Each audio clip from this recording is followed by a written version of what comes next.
So again, my name is Anil Chandraker. I'm the medical director of the Kidney and Pancreas Transplant Program at the Brigham and Women's Hospital, but I'm also a transplant immunologist with a long-standing interest in regulatory T cells. And today, I'm going to talk to you a little bit about a novel antigen-specific Treg type of therapy that we're hoping will replace conventional immunosuppression in our transplanted patients. So what's the problem? Well, by any measure, kidney transplantation is a success. You have 95% of patients who receive a kidney transplant having functional survival at 1 year. However, this comes at great cost because you have to put the patients on toxic, lifelong, non-specific immunosuppression. And as we all know, immunosuppression has a number of side effects. Specifically, it can cause infection. The rates of malignancy skyrocket. You can see at 10 years, it's like 400% compared to a normal population. What is less known about immunosuppression is that in our patients, it greatly increases the risk of cardiovascular disease. It increases the risk of new onset diabetes after transplantation. Around 15% of our patients who get a kidney transplant then go on to develop diabetes because of the immunosuppression. And then on top of this, the mainstay of immunosuppression, the calcineurin inhibitors, are actually toxic to the kidneys and thereby limit the life expectancy of a kidney transplant. This effect also is seen in other types of solid organ transplantation. For example, if you look at heart and lung transplant recipients, we know that 25% of them will develop chronic kidney disease within 5 years of being transplanted. So we wanted to look at an alternative form of treatment, and what we have come up with is an antigen-specific Treg-enriched cell line. And because that's a mouthful, I'm going to refer to them as astrals or astral cells from now on. And our goal is to develop these astral cells to replace immunosuppression. Now, the reason that we think this would work, and the hypothesis really behind this, is that when you transplant a patient, the immune system actually develops two contradictory responses to the transplant. We all know about the aggressive immune response that is going to try to reject the kidney, and that's why you need immunosuppression. But at the same time, the immune system also develops a regulatory response that is trying to accept the kidney. Our idea is that if you can take cells from previously transplanted patients and expand this regulatory population in a donor antigen-specific way, and then give them back to the same patient, you should be able to reduce their immunosuppression. And so we've done this in a rat model, and here you can see in the top graph is a rat kidney transplant model. In this model, you transplant a rat with a different strain, with a kidney from a different strain. And if you don't do anything, that rat will lose that transplant within 8 days. And because you take out the native kidneys, that rat actually dies. If you give them a short course of immunosuppression, conventional immunosuppression here, 5 days of cyclosporin, you can extend the transplant survival, you can see, for an average of somewhere between 100 and 150 days. Now, if you give them a single infusion of astral therapy, you go on to prolonged graft survival. So these transplants actually live, survive forever, and you sacrifice the animals, and you see that the transplants are actually very well functioning at that time.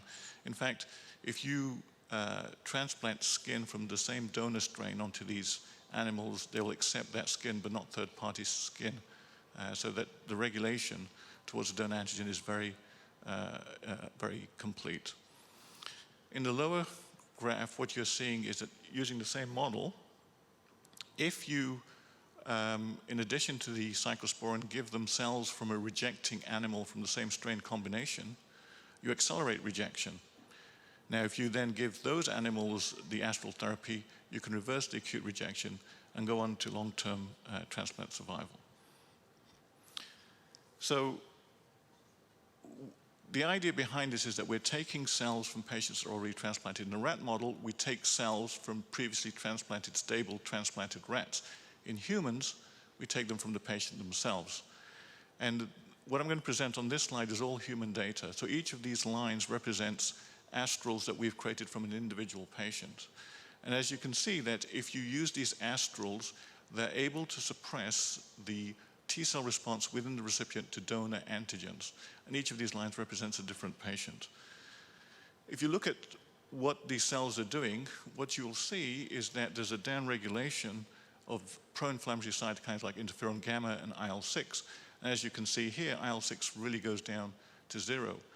That's very interesting because anti-IL-6 therapy is currently being used to treat acute antibody-mediated rejection in transplanted patients. At the same time, regulatory cytokines like IL-10 go up. Now, this is a really important graph, and it shows two different things. One is that the mechanism works by cell-cell contact.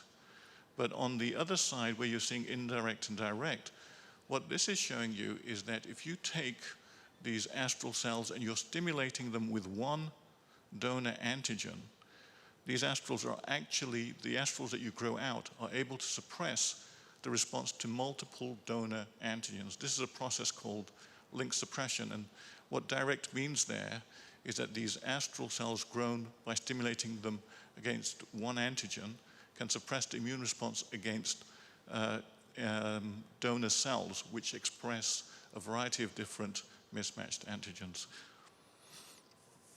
This is just to show you that these cells are pretty potent, like many different antigen-derived regulatory cells. They are much more potent than polyclonal, non-specific regulatory T-cell populations. So in terms of how do we actually do this? So we've actually taken cells from close to 100 kidney transplant patients, and we remove the cells by leukapheresis and end up with peripheral blood mononuclear cells, or we take whole blood and we separate out the peripheral blood mononuclear cells, and then we stimulate them with donor antigen from a preformed donor antigen peptides that we have in our library, and we get this information from the clinical chart because we know what the mismatches are from the time of transplantation. So this is all in post-transplanted patients. The manufacturing process actually goes on for about 28 to 35 days, where under regulatory conditions, we stimulate the cells and we end up with our therapy astral cells. These cells can either be used fresh or they can be frozen and thawed and used later. And most of the mechanistic data that I presented was on previously frozen cells that were thawed. In terms of where does this put us with potentially competing technologies, because we are taking cells from patients who've previously been transplanted and stimulating them with donor antigen, but still have an effect against multiple different donor antigens, it means that we can do this from patients who've previously been transplanted.